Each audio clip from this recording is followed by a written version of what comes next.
बिस्मिल्लाहिर्रहमानिर्रहीम। अस्सलाम वालेकुम। मैं हूं ज़ैनुल आबदीन। आप देख रहे हैं प्रोग्राम सच बात नुसरत मिर्ज़ा साहब के साथ। आज के मौज़ूआत आपने देख लिए। सबसे पहले कायद अज़म की रहलत पे बात करेंगे और ख्वाजा रज़ी हैदर साहब जो कायद अज़म एकेडमी के साबिक सरबराह हैं हमारे साथ वीडियो लिंक पे मौजूद हैं। मिर्ज़ा साहब अस्सलाम वालेकुम। वालेकुम अस्सलाम और अस्सलाम वालेकुम नाज़रीन कराम। पाकिस्तान के अजीम रहनुमा बानी पाकिस्तान और जो तमाम मुसलमानों को इकट्ठा करने वाले और पाकिस्तान को हमारे वजूद में लाने की जद्दोजहद में जो रहनुमा अल्लाह की तरफ से हमें मिला, उनका नाम कायद आज़म मोहम्मद अली जिन्ना था और कायद आज़म का खिताब उनको दिया गया। उनका आज रहलत का दिन है और उस हवाले से हमने ये मुनासिब समझा कि जो कायद आज़म पर जो अथॉरिटी हैं ख्वाजा रज़ी हैदर साहब इंतहाई मोहतरम शख्सियत हैं। हम उनका भी एहसान नहीं चुका सके हैं, हम उनको वो एहतराम नहीं दे सके हैं जो उनका हक़ है ख्वाजा रज़ी हैदर साहब का। तो हम उनसे वो हमारे साथ लाइन पर हैं, तो हमसे सवाल ये करते हैं, ख्वाजा रज़ी हैदर साहब आपका हम शुक्रिया अदा करते हैं, आपके ममनून हैं कि आपने वक्त इनायत फरमाया। हमारा सवाल आपसे ये है कि बर-ए-सग़ीर के मुसलमानों की जद्दोजहद को मंजिल मकसूद पर पहुँचाने में कायद आज़म की रहनुमाई की कितनी अहम रही? देखिए, बानी पाकिस्तान कायद आज़म मोहम्मद अली जिन्ना ने अपनी 72 साल ज़िंदगी के 44 साल बर-ए-सग़ीर की कौमी सियासत के हवाले से बसर किए। ये 44 साल उनकी ज़िंदगी के नहायत अहम तरीन साल हैं। इन सालों के दौरान उन्होंने न सिर्फ मुसलमानों को एक प्लेटफॉर्म पर मुत्तहिद किया, बल्कि उनको ये बावर कराया कि वो इस बर-ए-सग़ीर में अक़लियत नहीं बल्कि एक कौम है और कोई कौम उस वक्त तक अपने मामलात को बेहतर तौर पर नहीं आगे बढ़ा सकती जब तक कि उसकी रिवायात, उसकी सक़ाफ़त, उसकी मजहबी इक़दार, इन तमाम का तहफ़्फ़ुज़ ना मौजूद हो। और इस हिंदुस्तान में ये बात तय हो चुकी है कि हिंदू एक अलहदा कौम है और मुसलमान एक अलहदा कौम है। सो ऐसी सूरत में हिंदू किसी सूरत से भी मुसलमानों को उनके जायज़ हुकूक़ देने पर तैयार नहीं हैं। कई दफ़ा कोशिश की गई इस बात की कि ये मुसलमान और हिंदू जो हैं एक प्लेटफॉर्म पर जमा कर हिंदुस्तान की इज्तिमाई आज़ादी के लिए जद्दोजहद करें, लेकिन ऐसा मुमकिन नहीं हो सका। ख़ास तौर पर 1928 में नेहरू रिपोर्ट के वक्त कायद आज़म ने बहुत कोशिश की इस बात की कि मुसलमानों के हुकूक़ को, जो उस वक्त कायद आज़म ने 14 नुकात के ज़रिए पेश किए थे, उनको तस्लीम कर लिया जाए, लेकिन उनमें से 3 नुकात को भी तस्लीम नहीं किया गया। और ये बार बार ये कहा जाता रहा कि जब तक आप एक कांग्रेस के प्लेटफॉर्म पर आकर मुत्तहदा हिंदुस्तान की बात नहीं करेंगे, उस वक्त तक हम आपके किसी मुतालबे को मंजूर नहीं करेंगे।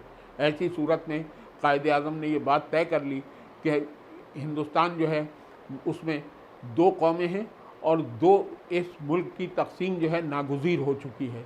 यही वजह है कि जब 1928 की कॉन्फ्रेंस में, जिसमें नेहरू रिपोर्ट को मंजूर किया गया कलकत्ता में, जब वहाँ से वापस आप निकले तो आपने अपने एक दोस्त थे जो उस वक्त उनके साथ थे, उनसे ये बात कही कि आज हिंदू इंडिया और मुस्लिम इंडिया इस तरह अलहदा हो गए हैं कि वो अब कभी नहीं मिल सकेंगे। ये 1928 की बात थी, लेकिन 1940 में आप बिलाखिर इस फैसले पर पहुंचना पड़ा और करारदाद पाकिस्तान मंजूर की गई ताकि एक मुस्लिम मुल्क का मुतालबा किया जाए कि हिंदुस्तान को तकसीम करके एक हिस्सा पाकिस्तान हो जाए और एक हिस्सा ये पाकिस्तान का मुतालबा जो था और हिंदुस्तान की तकसीम का मुतालबा, ये बहुत कदीम मुतालबा था मुसलमानों का।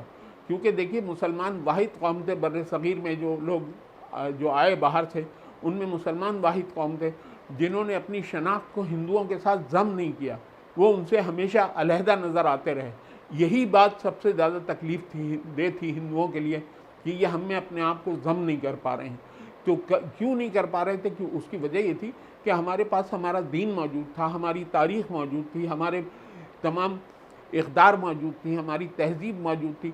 तो ऐसे में हम कैसे किसी अजनबी तहज़ीब के साथ इसके साथ मिल सकते थे जो हमें इस्लाम उसकी इजाज़त भी नहीं देता था। यही वजह है कि कायद आज़म ने एक मरहले पर बहुत वाज़ेह तौर पर कहा कि जब तक मुसलमान इस बर्र-ए-सग़ीर में मौजूद हैं, उस वक्त तक उनको कोई भी हिंदुओं के साथ ज़म नहीं कर सकता। और ये बात तय हो गई कि हिंदुस्तान में की तक़सीम होगी और एक अलहदा मुल्क वजूद में आएगा जिसका नाम पाकिस्तान होगा। ये मुतालबा बहुत कदीम से चला आ रहा था। जैसे मैंने कहा, ये असल में अगर हम ये देखें कि हिंदुस्तान की तक़सीम की जो तजावीज़ सामने आई, उनका अगर हम मुताला करें तो हमें पता चलता है ये तजावीज़ जो हैं 1858 से लेकर 1940 तक तकरीबन 144 तजावीज़ सामने आई थी, जिसमें ये कहा गया था कि बर्र-ए-सग़ीर को यानी हिंदुस्तान को तक़सीम करना बहुत ज़रूरी है। अब एक और मसला है कि सेकुलरिज़म और मजहबी ग्रोह की जंगबंदी के हवाले से वो सवाल हम आपसे कर लेते हैं कि क़ायद-ए-आज़म की 11 अगस्त की तकरीर और रहलत के बाद सेकुलरिज़म और मजहबी ग्रोह में की ग्रोहबंदी में जंग में मुल्क को इस ग्रोहबंदी की जंग में मुसलमानों को जो नुकसान पहुँचा, उस पर तबसरा फरमा दीजिए। उनकी पहली तकरीर थी पाकिस्तान बनने के बाद, जो 11 अगस्त 1947 की तकरीर है, और जो असम्बली के इफ्तिताही सेशन में उन्होंने की थी, वो क्या थी? वो यही तो थी। उसमें बार बार उन्होंने इस बात का यकीन दिलाया अक़लियतों को कि उनके हुकूक़ इस मुल्क में मौजूद रहेंगी, क्योंकि वो बाबर कराना चाहते थे कि देखिए आपने हमें हमारे हक़ नहीं दिए, जो आप हमकर हमें अक़लियत कहते थे, तो आपने हमें हक़ नहीं दिया, जबकि हम इस मुल्क में जो नया मुल्क बना है इसमें अक़लियतों को उनके पूरे हुकूक़ देंगे। उन्हें अपनी मंदिरों में जाने की आज़ादी होगी, उन्हें अपनी मसाजिद में जाने, उन्हें अपने इबादत घरों में जाने की आज़ादी होगी, उन्हें अपने चर्च में जाने की इजाज़त होगी। तो ऐसी सूरत में यकीनी तौर पर क़ायद-ए-आज़म ये चाहते थे कि ये पाकिस्तान जो है इसमें तमाम अक़वाम जो हैं वो मिलकर ज़िंदगी बसर करें। यही वजह है कि उन्होंने बार बार ये बात कही कि वक्त आएगा और ये देखा जाएगा कि ना इस मुल्क में ना हिंदू हिंदू रहेगा, ना मुसलमान मुसलमान रहेगा, सब इस ममलकत के शहरी होंगे। मजहबी एतबार से नहीं, रियासती एतबार से वो इस मुल्क के शहरी होंगे और उन्हें अपने मुल्क के मामलात में अमल दखल की मुकम्मल इजाज़त होगी। तो आज हम देखते हैं हमारी असम्बली में बहुत सारे वो लोग मौजूद हैं जिनका अक़ीदा इस्लाम पे नहीं है, लेकिन वो मौजूद हैं और वो गुफ्तगू करते हैं, वो अपने मुतालबात सामने रखते हैं, ये सारी बातें करते हैं ना। जब इसके बरखिलाफ़ हिंदुस्तान में मुसलमानों को आज भी वो आज़ादी मैसर नहीं है, सो ऐसी सूरत में हमको क़ायद-ए-आज़म की फ़िरासत, उनकी जो दूर अंदेशी थी, जो उन्होंने सोचा था कि इस मुल्क को हम कैसे आगे बढ़ाएंगे, उस पर हमें गौर करना चाहिए, उस पर हमें अमल करना चाहिए। यह हमारी बदकिस्मती है कि हमने क़ायद-ए-आज़म की तकारीर को, उनके बयानात को, उनके खुतूत को हमेशा नज़रअंदाज किया और हमने उनमें जो उसूल है क़ायद-ए-आज़म ने हमारे लिए आइंदा पाकिस्तान की तरक्की के लिए मुतय्यन किए थे, उनको हमने नज़रअंदाज किया। मेरे साहब ख्वाजा रज़ी हैदर साहब हमारे साथ वीडियो लिंक पे मौजूद है, लेकिन मुझे ब्रेक के लिए कहा जा रहा है। ब्रेक के बाद आएंगे तो उनसे मज़ीद गुफ्तगू करेंगे। नाज़रीन, मुख्तसर वक्फ़ा है, वक्फ़े के बाद दोबारा आते हैं। एक मरतबा फिर प्रोग्राम में खुशामदीद कहते हैं। जी मिर्ज़ा साहब, क़ायद-ए-आज़म पे गुफ्तगू और ख्वाजा रज़ी हैदर साहब वीडियो लिंक जी रज़ी हैदर साहब के भारत के मौजूदा हिंदुत्वा में जो इसने साबित कर दिया कि क़ायद-ए-आज़म मोहम्मद अली जिन्ना कितने दुरुस्त थे और हमारा दो कौमी नज़रिया कितना सही था। आज तमाम हिंदुस्तान का मुसलमान जो है बरमला इस बात का एतराफ़ कर रहा है। तो आप बताइए कि वहाँ के मुसलमानों के लिए अब जब पाकिस्तान बन गया और हिंदुत्व देखिए ना, जो कांग्रेस तो वहाँ की खालिक जमात थी, उसको धक्का देकर जो असल हिंदू थे उन्होंने काबिज़ हो गए हैं और हिंदुत्व को उन्होंने लागू कर दिया पूरे हिंदुस्तान पर और मुसलमानों को जीना हराम कर दिया है। अब ऐसी सूरत हाल में मुसलमानों के पास क्या ऑप्शन बचता है, फरमाइए। तो ये बात जो है ना, ये आज की नहीं है, ये कदीम से चली आ रही है। हिंदू अपने आप को एक अजीम कौम तसव्वुर करते रहे, वो हमेशा ये तसव्वुर करते रहे कि जो भी इस मुल्क में जो आबादी है इस मुल्क की और जो लोग यहाँ रहते हैं वो हम में ज़म हो जाएंगे, जैसा मैंने पहले अर्ज़ किया। लेकिन ऐसा नहीं था। मुसलमान चूँकि एक बड़ी क़ुव्वत थे, वो अपने अंदर एक तहज़ीब और तमद्दुन रखते थे, तो इसलिए उन्होंने हमेशा अपने आप को अलहदा रखा। और आज जबकि हिंदुस्तान में मुसलमान जो मौजूद हैं उनकी भी सूरत हाल यही है कि उन्होंने अब तक हिंदुओं में अपने आप को ज़म नहीं किया है, उनकी एक बाकायदा अलहदा से शनाख्त मौजूद है। यही शनाख्त जो है वो हिंदू क़यादत को सबसे ज़्यादा खलती है। वो सबसे ज़्यादा इस शनाख्त के से खौफज़दा रहते हैं कि ये शनाख्त अगर मुस्तहकम हो गई तो हिंदुस्तान मज़ीद टुकड़े हो जाएगा। लेकिन मैं आपसे ये बात अर्ज़ कर दूँ कि हिंदुस्तान इंशाअल्लाह मज़ीद टुकड़े होगा। उसकी वजह यह है कि हिंदुस्तान में मुख्तलिफ़ आज़ादी की तहरीकें मुख्तलिफ़ जगहों पर चल रही हैं, मुख्तलिफ़ कौमियतें जो हैं अपने मुतालबात के लिए आवाज़ उठा रही हैं।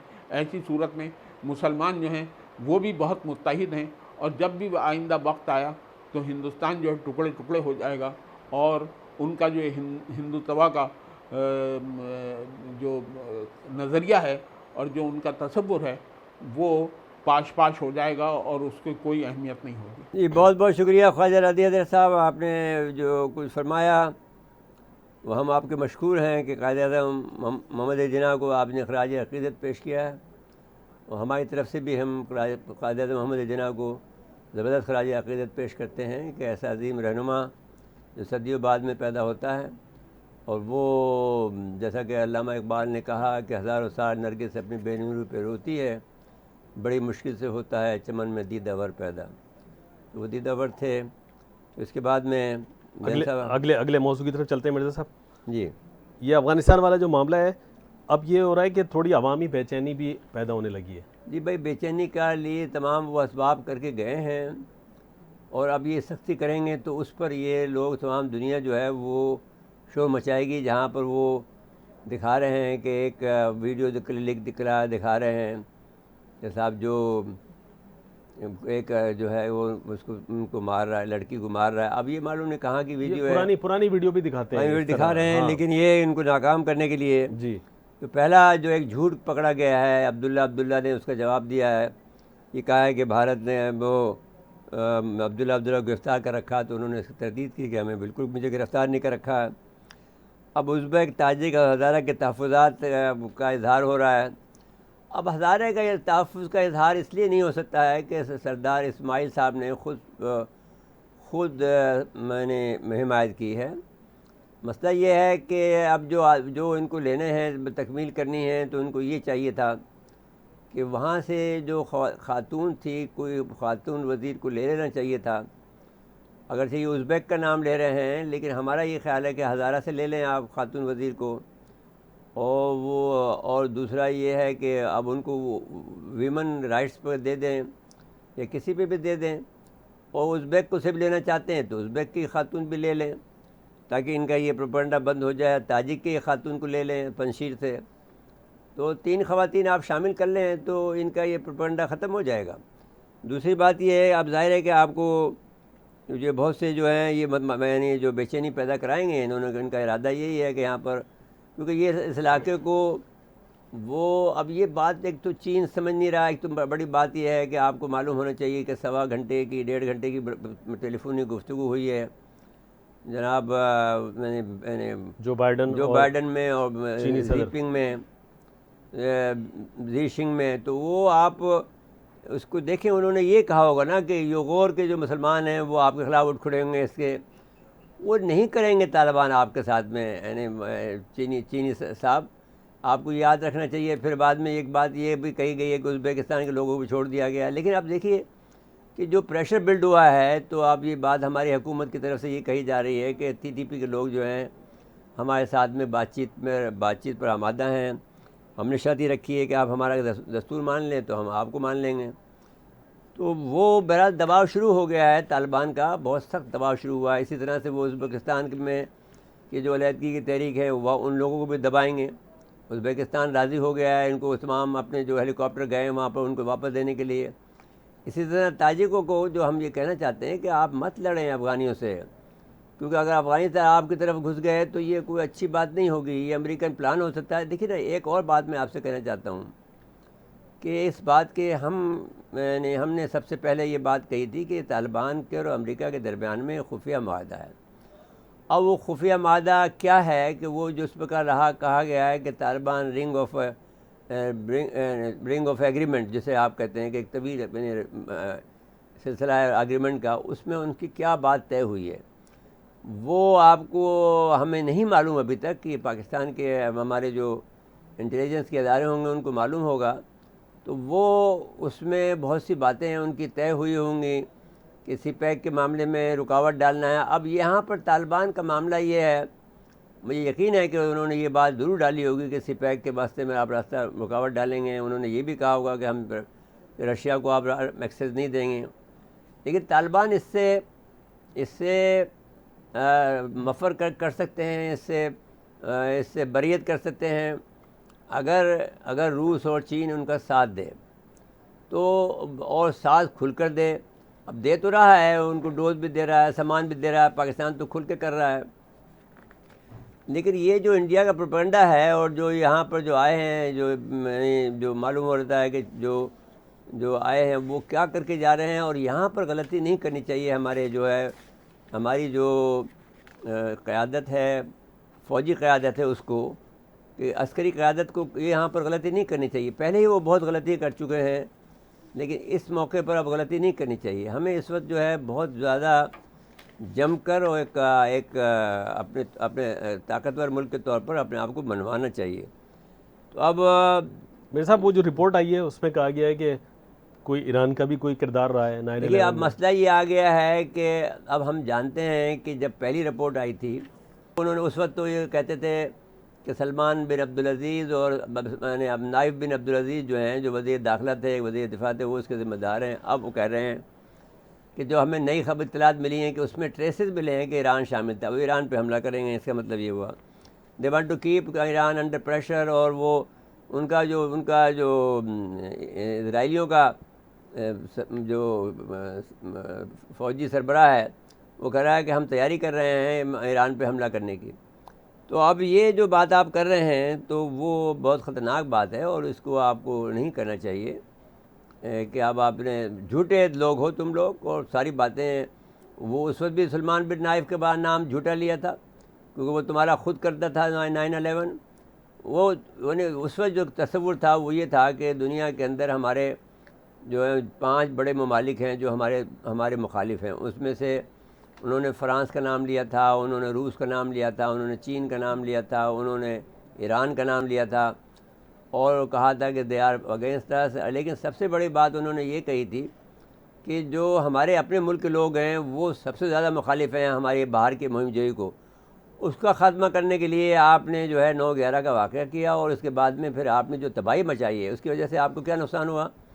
आपको नुकसान ये हुआ कि आप लोग जो हैं कि 7 लाख के करीब आपके जहनी मरीज़ हो चुके हैं और जिस पे आपको अरबों रुपए डॉलर करीब रिहेबिलिटेशन पे खर्च करना पड़ रहा है। आपको ये नुकसान हुआ कि हर जगह पर आपके यहाँ पर जो फायरिंग हो रही है इस वक्त वो इसका शाखसाना है, इराक़ का, लिबिया का, इसका लोगों ने बेगुनाह लोगों को मारा है। तो आखिर इंसान है, उनके ऊपर असर पड़ता है तो असर पड़ रहा है। फिर अब आप अभी तक वो आपकी जो मुहिम जोई है, जो आपकी जो आपको इस्तेमाल कर लिया बरतानिया ने और आप और इसराइल ने, आप अभी तक उसी में पड़े हुए हैं।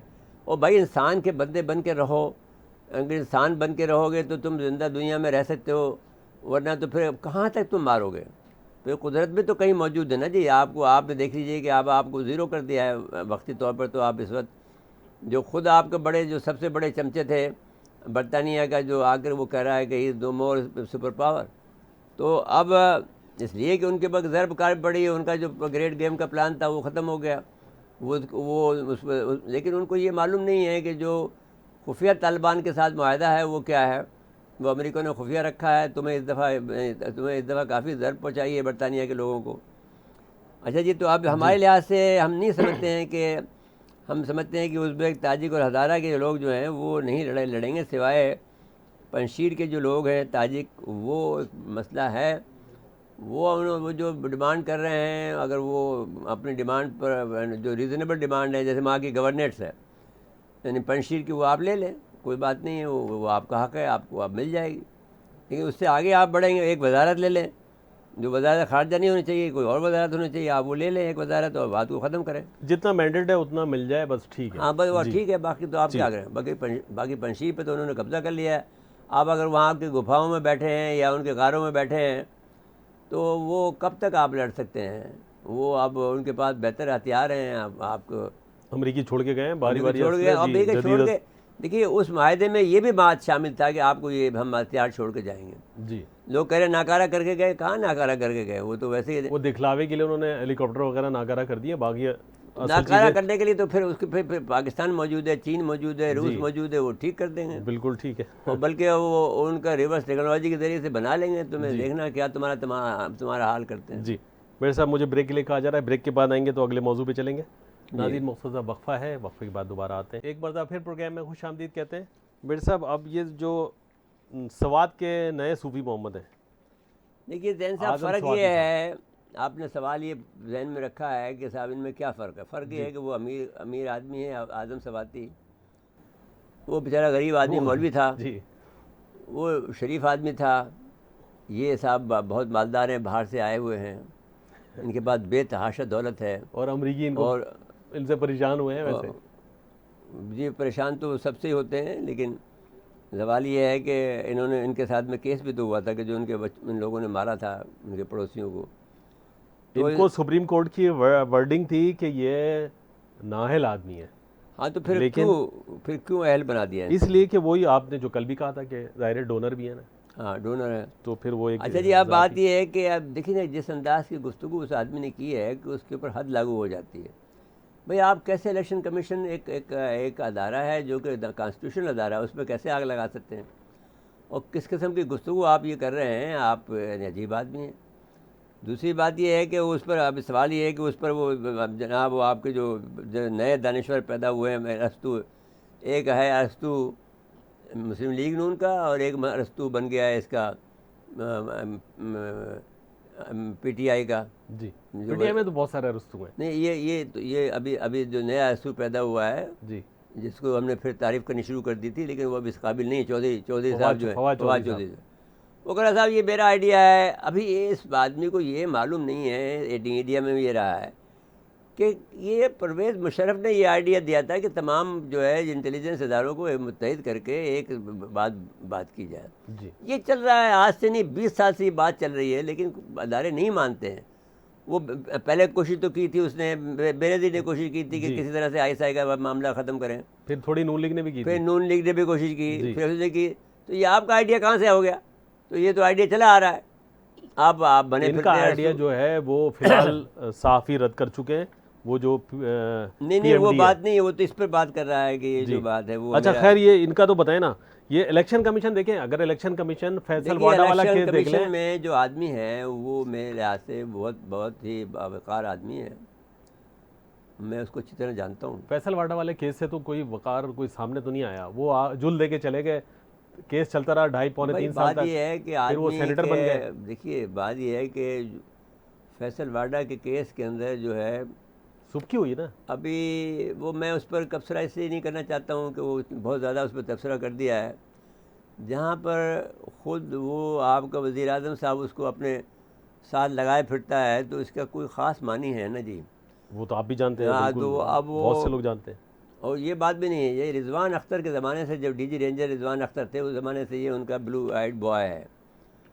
ये इन लोगों का वो जी। पैसे देता है किसी को, और उसके लिए फिर रेंजर्स की एक गाड़ी खड़ी होती थी उसके घर के बाहर। तो ये आप जो बात आप कहें तो बिल्कुल एक अजीब बात है, लेकिन आप रिजवान, अब इसको आपको, आप असल बात को बीच में लाकर जो है वो, अब जब ये खुद ही मुद्दई नहीं करते हैं जो आपका हुकूमत है, तो फिर वो क्या करेगा वो इलेक्शन कमीशन का? चलिए वो ठीक है। वहाँ पर वो देखता है कि छोटा मामला जाने देते हैं।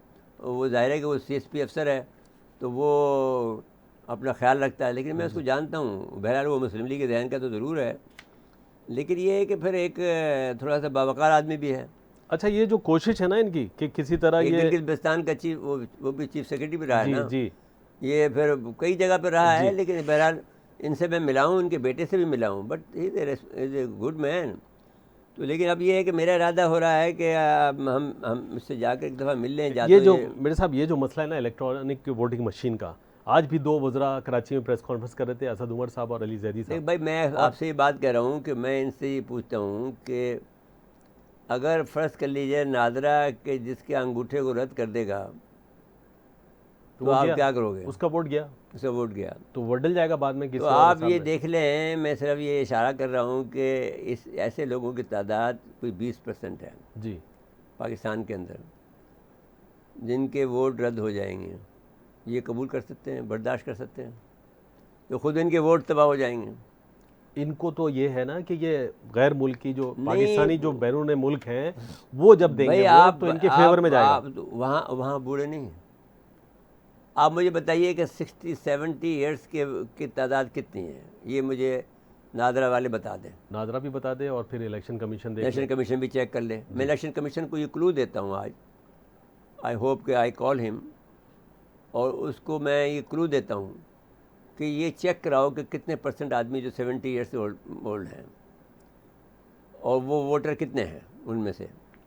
ज़्यादातर जो वोटर होंगे, जो वोट डालते भी होंगे, सीरियस भी होंगे, तो वो 10 आप कम से कम वो 20% पे जाएंगे। जी वो तो वोट डाल ही नहीं सकेंगे क्योंकि वो तो मैच ही नहीं करेगा उसका अंगूठा उनका। फिर उनके लिए कह दें कि जी जिनका मैच नहीं हो वोट नहीं डाले।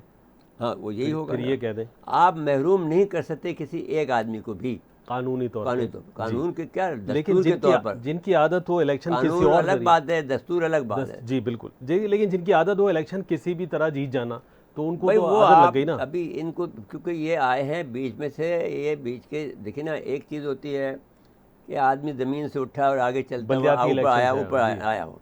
ये बीच में से आए, इनको कुछ पता नहीं है, न नीचे का पता है न ऊपर का पता। ये सिर्फ ऐसे ही छुट भैये लोग हैं। अब मैं सिर्फ इससे ज़्यादा जुमला क्या कर सकता हूँ। अच्छा, अब एक और अजीब बात ये है कि मैं कितनी दफ़ा कह चुका हूँ कि सदर मोहतरम साहब आपका एहतराम करते हैं, हम भूल जाते हैं आपकी वो छुट भैयेपन की हरकतें, वो हम भूल कर आपको सदर मोहतरम कह रहे हैं। सदर मोहतरम आप हैं तो आप अपना डेकोरम रखें। आप क्यों एक इस इलेक्टोरल कॉलेज के अंदर आप फंसते हैं? आपके खिलाफ केस हो जाएगा सुप्रीम कोर्ट के अंदर। इसलिए कि आप पूरे मुल्क के सदर हैं। हाँ, पूरे तमाम मुल्क के सदर। जमातों के। अच्छा, आप मेरे साथ आ जाए ज़रा, ये कराची और मुल्क के मुख्तलिफ शहरों में कैंटोनमेंट के जो बल्दियाती इंतखाबात हैं बड़ी गहमा गहमी है और कराची में तो 5 पार्टियां बड़ी फॉर्म में हैं। हाँ, बड़ा लेकिन वो सख्त ठीक मुकाबला है, है। देख लेगा क्या होता है। पीटीआई इसमें कामयाब हो जाएगी इस लिहाज से एक जो जमात इस्लामी भी कामयाबी की उम्मीद है। अब यहाँ पर एमक्यूएम और पीएसपी है, मेरे साहब, पीएसपी एमक्यूएम है। पीएसपी। अब और देखिएगा रिजल्ट क्या होता है, क्योंकि जो इलाके हैं वो पढ़े लिखे इलाके हैं, वो ऐसे नहीं होंगे कि तो वो पीटीआई को तो वोट फिर मिलना मुश्किल है 3 साल कारकर्दगी बिना पे। भाई वो इलाका पीटीआई, फर्ज कर लीजिए डिफेंस का जो है हमारा इलाका जो है वो तो पीटीआई का इलाका है ना जी। नहीं वो तो लग रहा है पीटीआई ना। से का एमएनए वहाँ पर जीता है 2 दफ़ा, लेकिन 2 दफ़ा अपना ये हमारे ये वजीर मैंने सदर साहब जीते हैं वहाँ से, जी, तो वो तो पक्का लड़का है। लेकिन कराची के जो बाई इलेक्शन हुए वो उसने तो एक नतीजा दिया हुआ है पहले माजी में। नहीं वो अलग, देखिए ना, आप डिफेंस की अलग बात करें ना, डिफेंस में जीत जाएंगे। चलिए हो सकता है। वो तो मैं जानता हूँ। यहाँ इसे, हाँ, पीएसपी मेरे साहब, पीएसपी को नहीं हम नहीं मिलेगा पीएसपी। अच्छा, एमक्यूएम भी नहीं है, मिलेगा। एमक्यूएम तो है ना। एमक्यूएम को, एमक्यूएम का नेटवर्क है पूरा काम करने वाले देखिए, लोगों अब मुझे नहीं मालूम है क्योंकि इस एंगल से मैंने कभी भी सर्वे नहीं किया कि कैंटोनमेंट एरिया को इतनी अहमियत कभी ज़िंदगी में मिली नहीं जितने की अब मिल रही है। का। अब ऐसी हुआ है हाँ, इंतखाबात में, क्योंकि ऐसे इस ही है। वक्त कुछ लोगों के पास काम नहीं है, चलो इधर ही ठीक है। कराची में जैसे पहले माजी में नेमतुल्लाह खान साहब के जब वो मेयर कराची थे उनके दौर में जो खिदमत दी उन्होंने वो दोबारा दी जा सकती है अगर जमात इन इस्लामी को इलाकों मिली है। में ये पूरे कराची में नहीं है, ये सिर्फ नहीं, कैंटोनमेंट के अभी एरिया तो जो है, कैंटोनमेंट, जी कैंटोनमेंट का एक एरिया थोड़ी है कराची में, कुछ 7 है। जी। तो अब उसमें एक ये भी है। ये कल तो बड़ी रैली थी मेरे साहब, पीटीआई की बहुत बड़ी रैली थी। अच्छा, उसमें मुकामी लोग कम थे, गैर मुकामी ज़्यादा थे। मैंने 2-4 लोगों से पूछ भी लिया कि 3 साल कार्यकर्ते के बावजूद इतनी आप लोग का हौसला है, कह रहे हैं देख लें बड़ी रैली है। नहीं, तो रैली खैर है कि वो उनके तो बहुत से लोग हिमायती भी, बहुत प्यारे लोग हिमायती जी, हैं ना। जी, बिल्कुल, हमारे हाँ। जो हमें ताना देते हैं अक्सर बेशतर, वो कौन मिला था? इरफान मरवत मिला ना। जी जी तो हमें क्या करा कि साहब आपके दोस्त छोड़ें तो हमारे फिर आएँ, जी तो हम उसको इरफान मरवत को भी एक दिन बुला लेंगे किस दिन। जी जी ज़रूर। मेरे साथ वक्त ख़त्म हुआ प्रोग्राम का। नाज़रीन, आज के लिए इतना ही। आइंदा प्रोग्राम तक के लिए इजाज़त चाहते हैं। अल्लाह हाफ़िज़।